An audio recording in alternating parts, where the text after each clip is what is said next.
Hi everybody, this is Kashish and I welcome you all on our YouTube channel.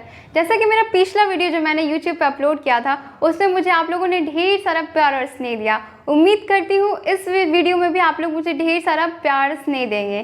So let's start our topic, and the topic of today is one word substitution. As we all know that one word substitution is a very important topic for competitive exams and board exams too. So let us start our topic with the first question, and the first question is a person who starves the body for the good of soul. A person, ऐसे व्यक्ति who starves, भूखे रखते हैं, अपने शरीर को तपाते हैं for the good of soul, अपनी आत्मा की अच्छाई के लिए।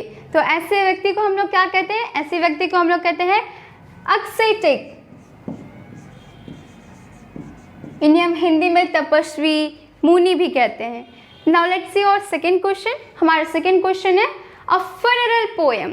ऐसे तो पोएम बहुत प्रकार के होते हैं, classical poem, romantic poem, sonnet जो कि 14 लाइन्स की पोएम होती है, कॉपुलेट 2 लाइन्स पोएम जिसे हम दोहा भी कहते हैं हिंदी में। तो ऐसे तो बहुत प्रकार के होते हैं और सब पोएम की अलग अलग अपनी अपनी विशेषताएं होती है।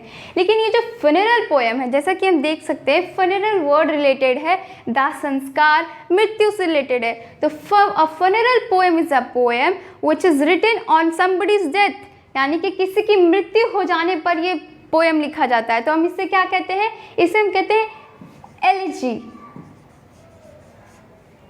सो हमारा नेक्स्ट क्वेश्चन है annoyed or irritated and quick to take offense at petty things।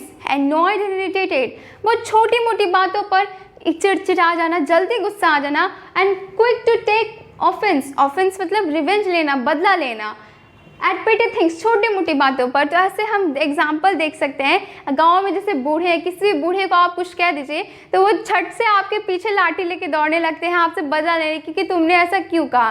तो ऐसे लोगों को हम क्या कहते हैं? हफी। हमारा नेक्स्ट क्वेश्चन है a man who helps a stranger और अ पर्सन इन डिफिकल्टीज। ऐसे व्यक्ति जो किसी स्ट्रेंजर और पर्सन की मदद करते हैं इन डिफिकल्टीज, मुश्किल घड़ी में। तो ऐसे लोगों को हम क्या कहते हैं?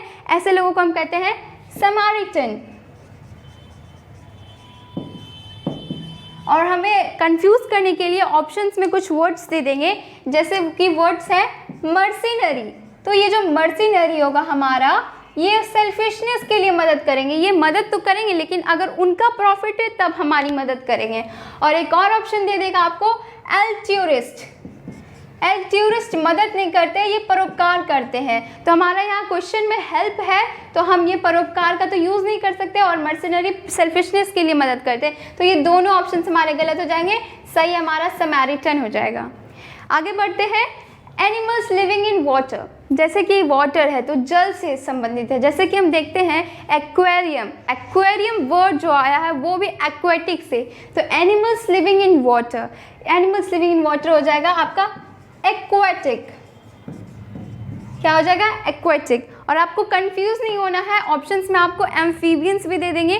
तो एम्फीबियंस का मतलब है animals which live in both water and land, जो कि जल और जमीन दोनों पे जी सकते हैं। तो एम्फीबियन नहीं होकर के हमारा एक्वेटिक हो जाएगा। आगे बढ़ते हैं एन एरर और मिसप्रिंट इन प्रिंटिंग और राइटिंग। एक एरर, मिस्टेक, छपाई में या लिखते समय जो एरर होता है, जैसे कि हमारा बोलने समय एरर हो जाता है तो हम बोलते हैं slip of tongue, slip of tongue. और हमारा यहाँ है error of misprint in printing और राइटिंग। तो हमारा एरर वर्ड है यहाँ पे, तो एरर से रिलेटेड हमारा क्या हो जाएगा? इरेटम, ERRATUM। आगे बढ़ते हैं, क्वेश्चन हमारा a person who deliberately set fire to a building. A person, ऐसे व्यक्ति हु डेलिबरेटली, व्यापक रूप से, set fire to a building, किसी बिल्डिंग को आग लगाते हैं, यानी कि जब तक आग लगेगी नहीं वो लोग हिलेंगे नहीं वहाँ से। तो ऐसे लोगों को हम लोग क्या कहेंगे? ऐसे लोगों को हम लोग कहेंगे आर्सोनिस्ट।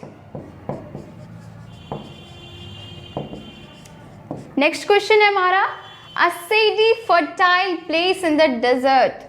सेडी यानी सेडी मतलब छाहेदार जो जगह होती है, फर्टाइल यानी उपजाऊ ज़मीन। ऐसे तो डेजर्ट उपजाऊ नहीं होती, लेकिन कुछ प्लेस, एक एब्स्ट्रैक्शन जो होती है वो प्लेस, फर्टाइल उपजाऊ ज़मीन, place in the desert. Desert का मतलब तो आप लोग जानते ही हैं, रेगिस्तान।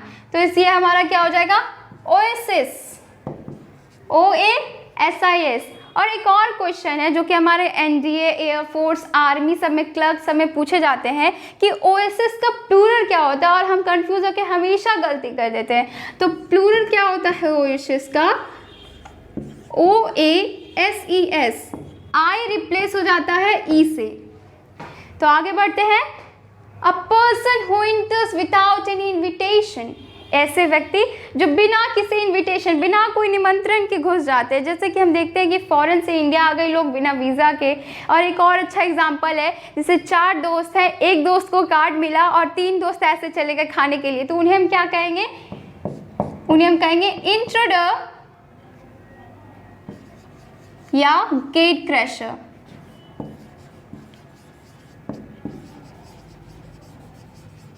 आगे बढ़ते हैं।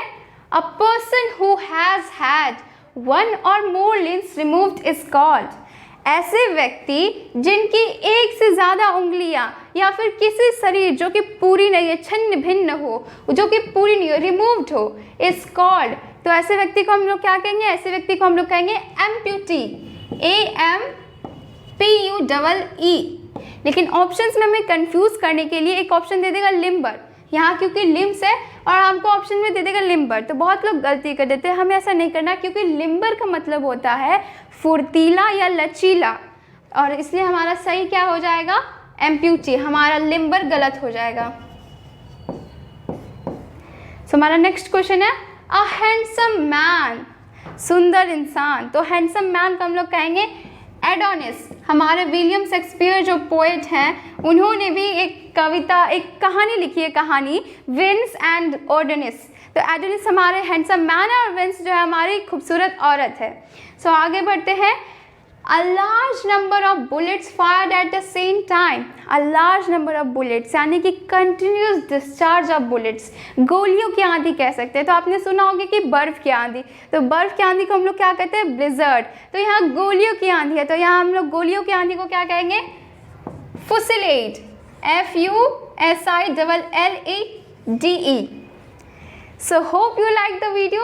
Please subscribe to the channel and do comment and share the video. Thanks for watching.